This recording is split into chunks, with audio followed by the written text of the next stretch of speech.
Hello student, कैसे हैं आप लोग। आशा करते हैं आप सभी अच्छे होंगे और अपने घरों में अच्छे से पढ़ाई कर रहे होंगे। जैसा कि आप लोग जानते हैं कि हमने पिछली वीडियो में अवकलन और समाकलन से संबंधित सवाल बताया था और आज हम गति के समीकरण से संबंधित सवाल बताएंगे। देखिए, गति के समीकरण को हम तीन विधियों से सॉल्व करते हैं। एक मेथड होती है कैलकुलस विधि, ठीक है ना, और दूसरी होती है साधारण विधि और तीसरी ग्राफ विधि, ठीक है ना। तो यहाँ मैं आपको तीनों विधियां बताऊंगा। पहली विधि भी बताऊंगा, फिर दूसरी विधि बताऊंगा, फिर तीसरी विधि बताऊंगा, ठीक है। ध्यान रखिए, कैलकुलस के लिए समाकलन अवकलन के फार्मूले आपको आने चाहिए, ठीक है ना। और आपको ग्राफ जब बताएंगे तो पूरी ग्राफ ही विधि हम एक साथ लेके चलेंगे, ठीक है। तो आज हम बताते हैं गति के समीकरण, ठीक है ना। क्या हम करने वाले हैं, गति के समीकरण। तो अब मैं पहला समीकरण हल करने जा रहा हूं। देखिए, मैं इकट्ठा बता सकता हूं आपको गति का प्रथम समीकरण। हम कौन सा करने वाले हैं, प्रथम समीकरण। किसका, गति का। तो इसको हम सॉल्व करते हैं। क्या होता है गति का पहला समीकरण, गति का पहला समीकरण होता है v बराबर u प्लस at, ठीक है ना। इसको ध्यान रखिए, इसको जो है गति का ये समीकरण, ठीक, गति का समीकरण अलग होता है और गति का नियम जो होता है वो अलग होता है। ध्यान रखिए, गति के समीकरण नियम में बहुत अंतर है, ठीक है। तो इसको देखते हैं हम लोग। तो हम लोग माना कोई वस्तु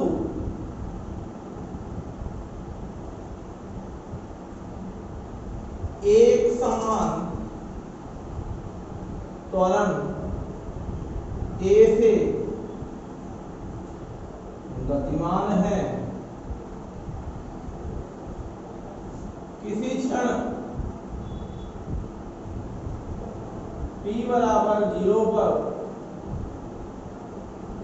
उसका वेग u तथा t क्षण पर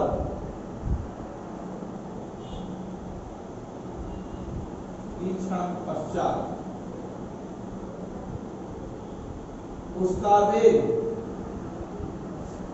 भी हो जाता है, ठीक है। अब आपको पता है त्वरण बराबर क्या होता है। देखिए, दो पार्ट हमने कर दिया। त्वरण बराबर क्या होता है, वेग में परिवर्तन बटे समय। त्वरण यानी कि a, वेग में परिवर्तन यानी v माइनस u, समय बराबर t, ठीक है बच्चों। अब देखिए, इसको क्रॉस मल्टीप्लिकेशन इधर लाते हैं तो ये हो जाएगा at बराबर v माइनस u।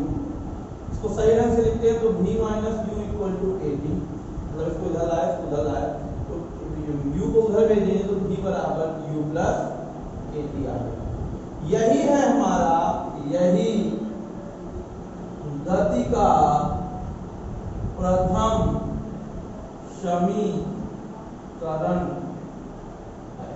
देखिए बच्चों, क्या लिखा हुआ है, त्वरण बराबर वेग में परिवर्तन बटे समय, a बराबर v माइनस u अपॉन 2, और यहाँ पास हमने t को इधर भेजा तो यहाँ पास समय अंतराल था तो t माइनस 0 होगा, ध्यान रखना। तो यहाँ पास फिर से वही आ जाएगा, t माइनस t ही आ जाएगा। इसका उधर भेजा तो at आ गया, v माइनस u आ गया, माइनस को इधर v माइनस u इधर आया, माइनस को उधर ले गया तो u प्लस में आ गया, v बराबर u प्लस at। यही है गति का समीकरण पहला। कौन सा है, v बराबर u प्लस at। तो इसी तरह आप लोग गति का प्रथम समीकरण सॉल्व करेंगे बच्चों। बहुत सरल है, बहुत आसान है, बहुत अच्छे से आप लोगों को करना है। ये पेपर में कई बार पूछा गया है, इसका स्क्रीनशॉट आप लोग ले लेंगे। अब आगे बढ़ते हैं, ठीक है। नेक्स्ट,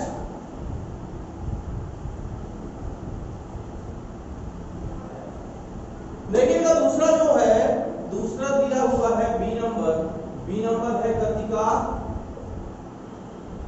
द्वितीय समीकरण, द्वितीय समीकरण। तो दूसरा समीकरण गति का होता है f बराबर ut plus half at square, ठीक है ना। ये है गति का दूसरा समीकरण, ठीक है ना। तो इसको भी हम करेंगे, देखिएगा कैसे करेंगे। सबसे पहले माना कोई वस्तु एक समान त्वरण ए से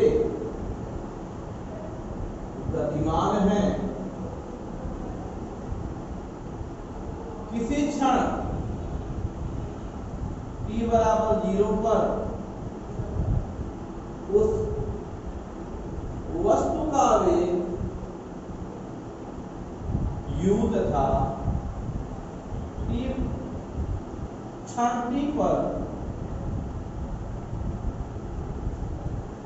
उसका वेग भी हो जाता है, ठीक है बच्चों। कितना हो जाता है? भी हो जाता है। अब यहां f भी आ गया। माना वस्तु द्वारा कुल विस्थापन F होता है, ठीक है ना। तो यहां पर क्या है, एक समाकलन से गतिमान है त्वरण से, t बराबर 0 पर उसका वेग यानी प्रारंभिक वेग u है, और क्षण t पर उसका वेग क्या है? v हो जाता है। और माना वस्तु का जो कुल विस्थापन है वो कितना है बेटा? s है, ठीक है। अब देखिएगा,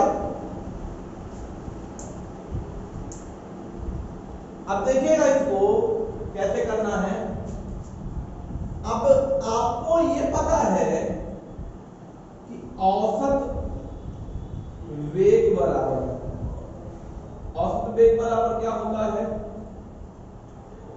कुल विस्थापन बटे समयांतराल, ठीक है। या फिर ऐसा समझिए कि इसको ऐसे समझ लीजिए, औसत वेग a एवरेज इक्वल टू हो जाएगा कुल वेग कितना है? u प्लस बी, u प्रारंभिक और b अंतिम, और टोटल 2 हो गए, ठीक है ना। अब u प्लस बी अपॉन 2 क्या है हमारा? औसत वेग आ गया।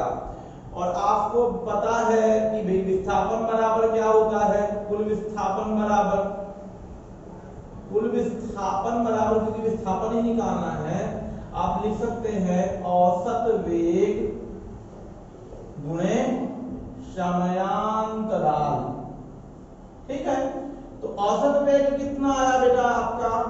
औसत वेग आया हमारा u प्लस v अपॉन 2, और समयांतराल कितना आया? t माइनस 0, ठीक है। तो यहां पास क्या आ गया हमारा? s आ गया। ये आ गया s बराबर u plus v upon 2 into कितना आ गया हमारा? t आ गया। देखिए बच्चों, बगल में t लिख दिया, ठीक है। कितना समझ में आया? अब हम क्या करते हैं, गति के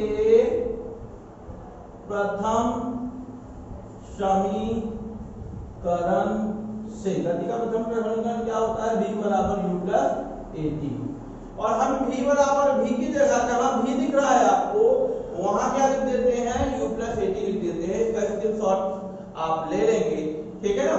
और मैं इसको मिटा देता हूं, देखिए इधर, ठीक है। और देखिए क्या हो जाएगा, यहां दिख रहा है आपको v, इस u तो है, इस v की जगह v की वैल्यू रख देते हैं। कितना लिख देते हैं? u प्लस 80 रख देते हैं बच्चों, और इंटू कितना आ जाएगा? t आ जाएगा। तो देखो u कितना आ जाएगा? 2u आ गया, और ये कितना आ गया? 80 आ गया, और अपॉन 2 आ गया, इंटू t आ गया। तो देखिए t का मल्टीप्लाई करते हैं बच्चों, कितना आ जाएगा? देखिए मल्टीप्लाई करोगे 2ut, भाई 2 बटे में है तो 2 इसके भी बटे में, और यहाँ 80 स्क्वायर 2 इसके बटे में, 2 से 2 कैंसिल, तो ये हो जाएगा f बराबर ut प्लस इसको 1 बटे 2 लिख सकते हो 80 स्क्वायर। यही है हमारा गति का कौन सा समीकरण? द्वितीय समीकरण, ठीक है। फिर से एक बार देखते हैं, हमने क्या किया कि औसत वेग निकाला। औसत वेग बराबर मैंने क्या बताया कि u प्लस v अपॉन 2 होगा। ठीक है, याद रखना है, यही पॉइंट आपको याद रखना है कि औसत वेग बराबर क्या होगा, u प्लस v अपॉन 2। और हमने कुल विस्थापन निकाल लिया। कुल विस्थापन बराबर क्या होता है बच्चों, s बराबर कुल विस्थापन बराबर औसत वेग गुणे समयांतराल। तो औसत वेग था u प्लस v अपॉन 2, ठीक है, और समयांतराल t माइनस 0, तो t इंटू t हुआ। अब हमने क्या किया कि v की जगह v की वैल्यू को पुट कर दिया। जब v की वैल्यू को पुट कर दिया तो u प्लस 80 आ गया। यहाँ दो ठो u आ गए तो u कितना हो गया, 2u हो गया। अब यहाँ t का मल्टीप्लाई किया तो यहाँ t यहाँ आ गया और इसके साथ 80 स्क्वायर आ गया।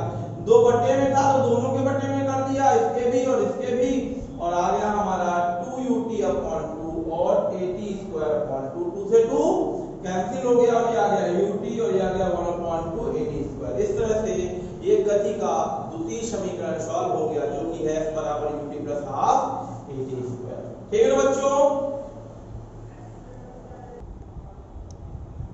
ठीक है। देखिए अब हम करते हैं अगला नंबर, यानी क्वेश्चन नंबर कौन सा करेंगे, गति के समीकरण नंबर 3। ठीक है ना। तो यहाँ पर देखिए गति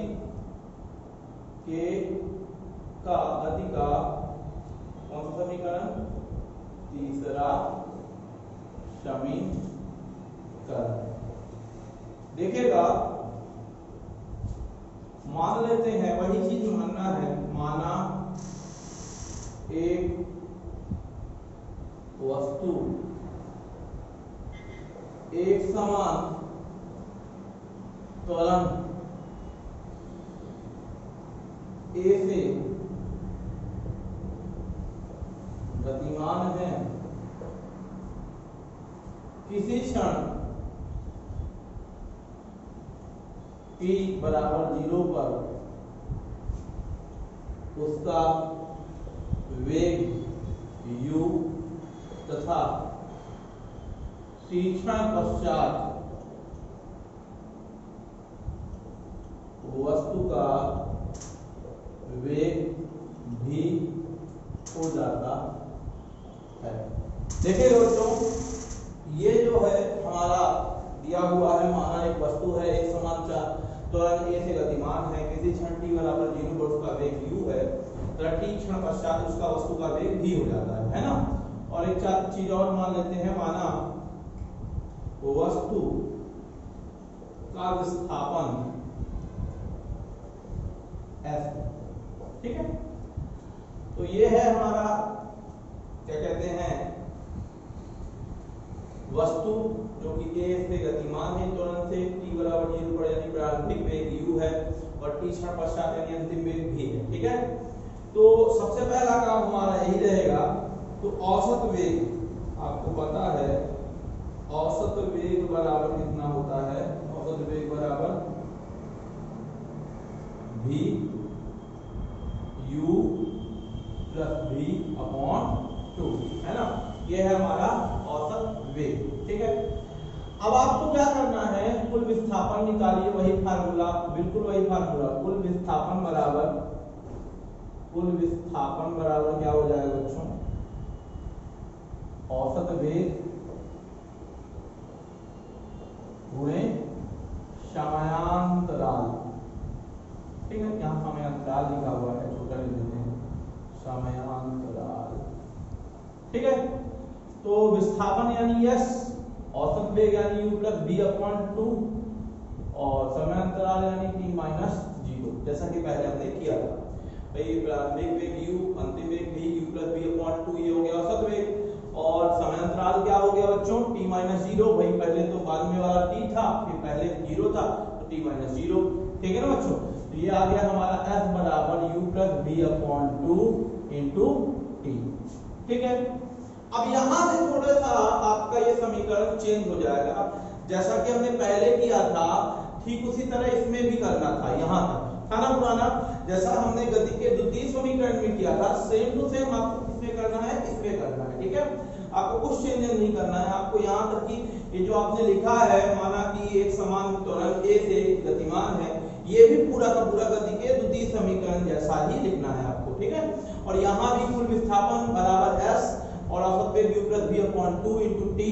और वहां हमने क्या किया था, गति का प्रथम समीकरण से v की वैल्यू पुट की थी ना।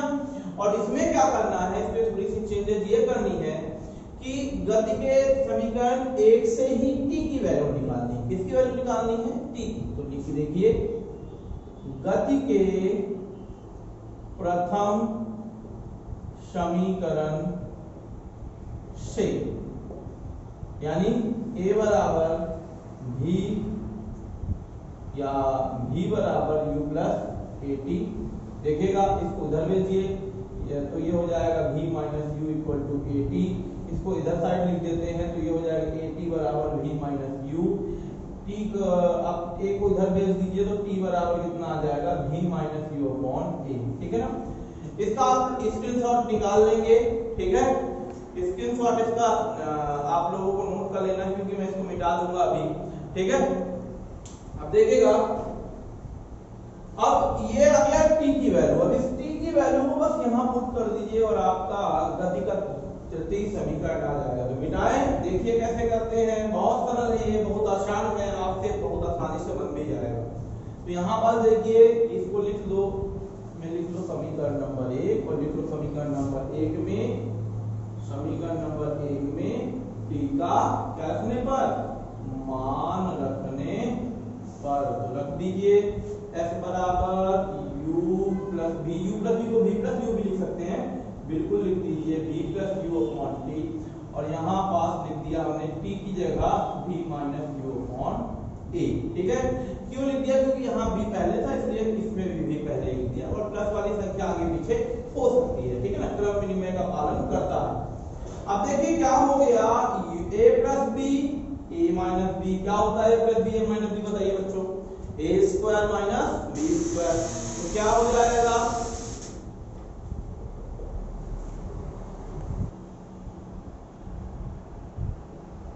देखिए v plus u upon 2 v minus u upon 2, a plus b a minus b भी क्या बताया आपने, a square minus b square, यानी कि v का स्क्वायर माइनस u का स्क्वायर अपॉन 2 आ गया ना। इसको इधर भेजो तो ये आ जाएगा 2as बराबर v square minus u square. अब यहाँ बना देता हूँ, इसको इधर भेजोगे, इसको ऐसे लिख दो, तो v square minus u square equal to 2as, है ना। या फिर इसको उधर भेज दो, माइनस का उधर काहे में आएगा, प्लस में, तो v स्क्वायर बराबर u स्क्वायर प्लस 2as। यही है हमारा गति का, लिख सकते हो, यही गति का कौन सा समीकरण है, तृतीय समीकरण को है। तो समझ में आया बच्चों, क्या किया हमने, फिर से देखिए, कुल विस्थापन का फार्मूला लगाया, तो औसत वेग u plus v upon 2, समांतराल t। हमने फिर गति का प्रथम समीकरण लिया, प्रथम समीकरण में हमने v से v बराबर u प्लस at से t की वैल्यू निकाली, इसको इधर भेजा और t की वैल्यू क्या आ गई, v minus u upon a। इस v minus u upon a को इस t की जगह पुट कर दिया बच्चों, तो यहाँ आ गया v प्लस u और v माइनस u, यहाँ 2 है। एक बात, एक चीज और चेंज की हमने, u प्लस v तो v प्लस u कर दिया, तो यहाँ a plus b a minus b क्या होता है, a square minus b square, तो v स्क्वायर आ गया, u स्क्वायर आ गया अपॉन 2a बटे में था, इधर इनटू में आ गया, तो 2as आ गया। अब हमने क्या किया, इसको पहले लिख दिया, इसको बाद में लिख दिया, बराबर में बिल्कुल कर सकते हैं।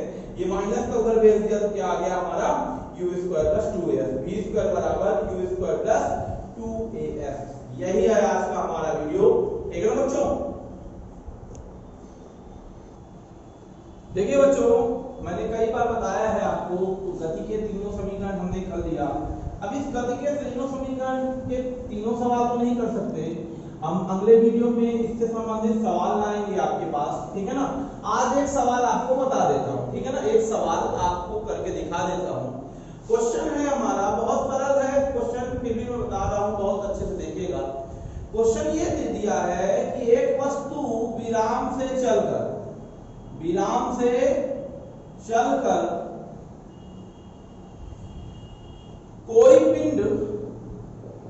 कोई पिंड 3 सेकंड में 10 मीटर प्रति सेकंड के वेग से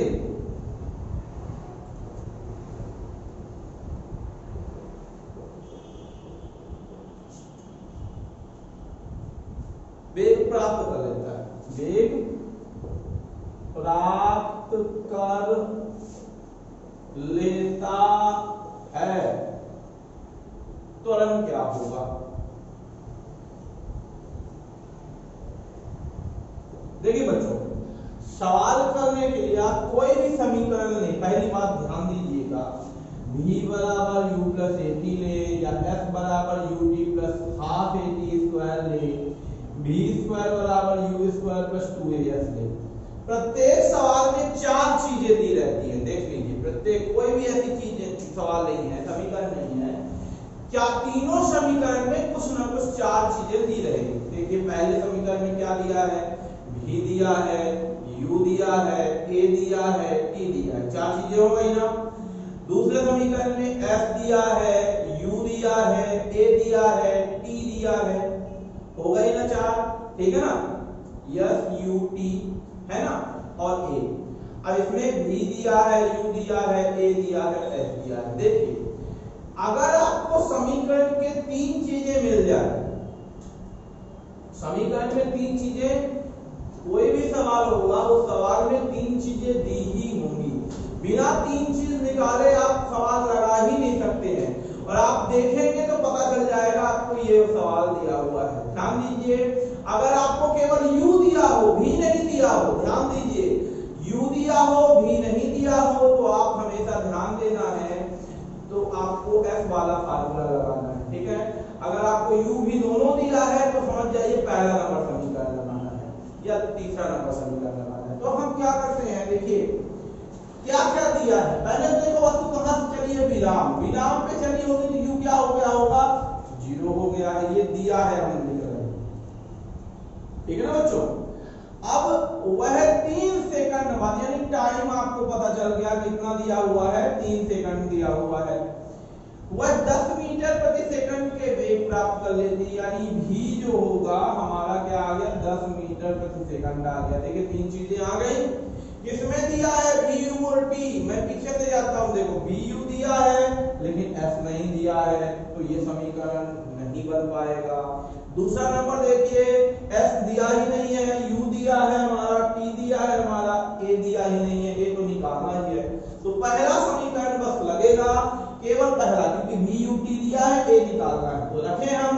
तो देखिए गति के प्रथम समीकरण से, गति के प्रथम समीकरण से क्या हो जाएगा, v बराबर u plus A T, v की वैल्यू कितनी दी हुई है, 10, 10, u की वैल्यू 0, a की वैल्यू नहीं दी है, t की वैल्यू 3 दी हुई है, तो यहाँ पास क्या हो जाएगा, इसको उधर भेजेंगे तो यहाँ आ जाएगा 3a इक्वल टू 10, और इसको सही ढंग से लिखोगे तो 3a इक्वल टू 10 और a बराबर 10/3, और इसमें आएगा मीटर पर सेकंड इनवर्स पावर 2, ठीक है ना, ये आएगा ms की पावर -2।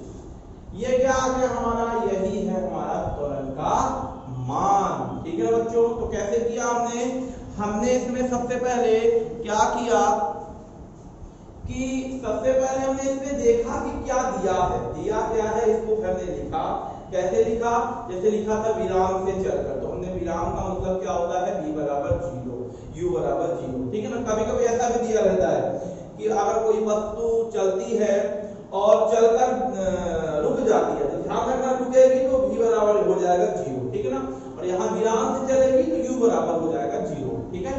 जब ध्यान रखना, जब शुरू विराम से चलेगी तो u बराबर 0, और ब्रेक लगा के रुकेगी तो v बराबर 0, ठीक है। तो यहाँ विराम से चली और 3 सेकंड बाद 10 मीटर की गति प्राप्त कर ली, तो t बराबर 3, v बराबर 10, गति के पहले समीकरण में तीनों वैल्यू हमने रखी, और ये हमारा a बराबर 10/3 आ गया, ठीक है ना बच्चों। अब ये जो सवाल था हमारा, ये सवाल गति के प्रथम नियम से संबंधित था। इसी तरह बहुत से सवाल गति के द्वितीय नियम से संबंधित, गति के तृतीय नियम से संबंधित, ठीक है, और हम करेंगे। तो बच्चों घर में रहिए, सुरक्षित रहिए, और इस तरह के सवाल आप लोग अपनी प्रश्नावली से, अपनी बुक से देखकर कर लेंगे, ठीक है ना बच्चों। और घर में रहिए, सुरक्षित रहिए। Thank you all and don't forget subscribe this channel. Thank you all.